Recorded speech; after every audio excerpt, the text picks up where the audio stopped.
from the quiet of the English countryside to the grandeur of the Alps. But skiing and mountaineering are by no means the only sporting amenities of Switzerland.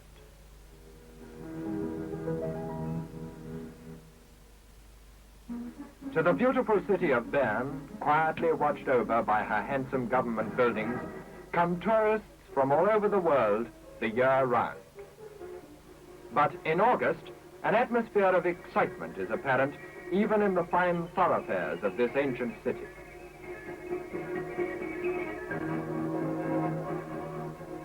For on the outskirts of Bern is the Bремгартен circuit, and at Bремгартен in August is the Swiss Grand Prix. This year's race was one of the first to reveal the Maserati challenge to the all-conquering Ferraris, and the six-cylinder 2-liter machines were to be driven by Fangio, Marimont, de Graffenried, Bonetto and Lang, while Giulio Ramponi kept a close eye on the all-important plugs. British participation in the race, which clashed with the Goodwood 9R, was disappointingly small for the Swiss organizers. Ken Wharton was there with his Cooper Bristol, while John Heath had HWMs for Lance Macklin, Paul Frere, and the local man, Scherer. No, not an attempt to fox the enemy. The foliage was a necessary precaution against the brilliant sun, which made bright metal painful to the touch and had everyone moving as slowly as possible into the nearest shade. The colors of France were once again carried by the Gordini stable alone, Amédée's drivers Maurice Trintinian and Jean Berrat. But this splendid piece of machinery was unhappily a non-starter in the race. For Ferrari, the Swiss Grand Prix was as usual a full-strength effort. 4 works cars, prepared with the customary efficiency, were to be driven by Askari, Farina, Villoresi and Mike Hawthorne, at this time already happily settled in with a great Italian team. The popular Swiss driver, Baron de Graffenried, was obviously determined to do well with the Maserati on his home ground. And there had been much speculation on the potency of the new ASSG 6 Massa power unit. And as 0 hour approached for the 300-mile race, 19 cars were wheeled from the paddock to the starting grid. Veteran maestro Luigi Villoresi had but qualified for the 3rd rank on practice time. Farina looks happy, and apart from that, he was to be on the outside at the front rank. While to Alberto Ascari, 2nd fastest in practice by 0.6 of a second to Fangio with the Maserati, this was an important race in his effort to retain the World Championship. So to the crescendo of excitement and the fleeting, spine-tingling seconds before the start of a grande épreuve.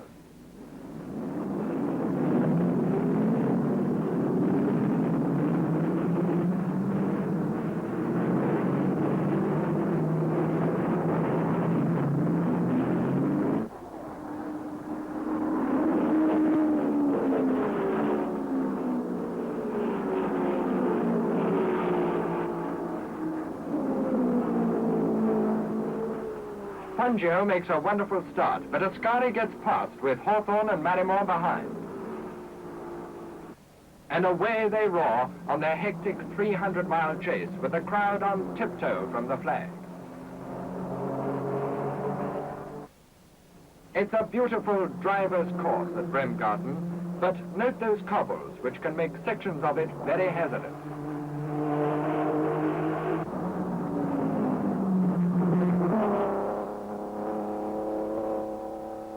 A true road circuit, this, twisting and swinging through the woods and past the quarry, with lap speeds climbing towards the 100 miles an hour mark.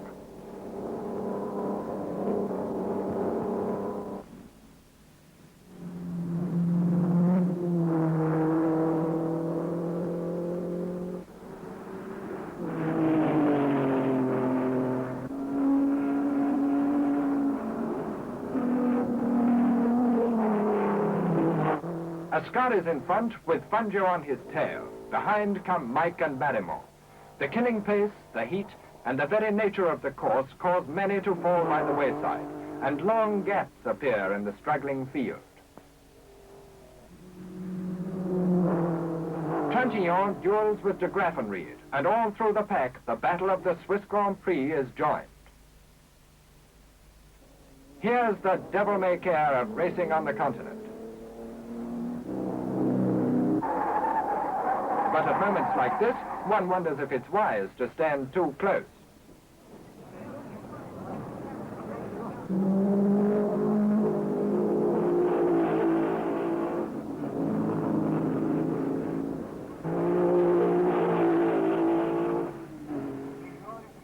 On the fast curves, the masters of line snatch seconds from the clock as lap after lap the race roars on. But now, Fangio has had to change cars with Bonetto and has dropped 6 places to Askari, and the 4 Ferraris lead the field.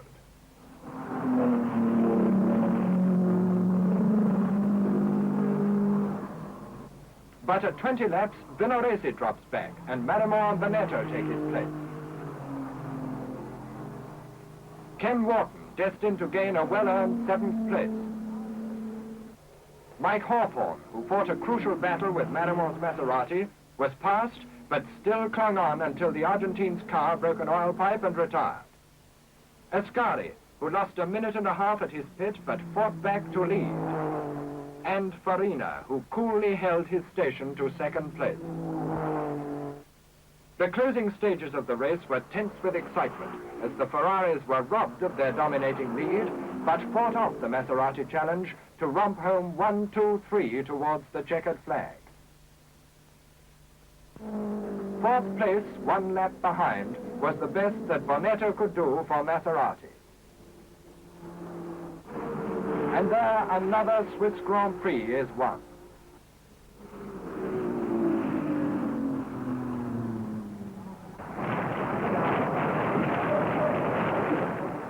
.294 miles at Bern at 97 miles an hour is thirsty work, but Askari still looks remarkably fresh after his victory. And Villoresi is glad to get a weight off his mind. To Mike Hawthorne, all credit for a great drive, which not only gained him 3rd place for Ferrari, but taught him much of value for tomorrow. It increased his confidence, strengthened his position with the team, and proved, if proof were needed, that here is a driver of whom this country may be proud. And to Alberto Askari, a further Grand Prix victory, a victory which was to confirm him champion of the world a 2nd time.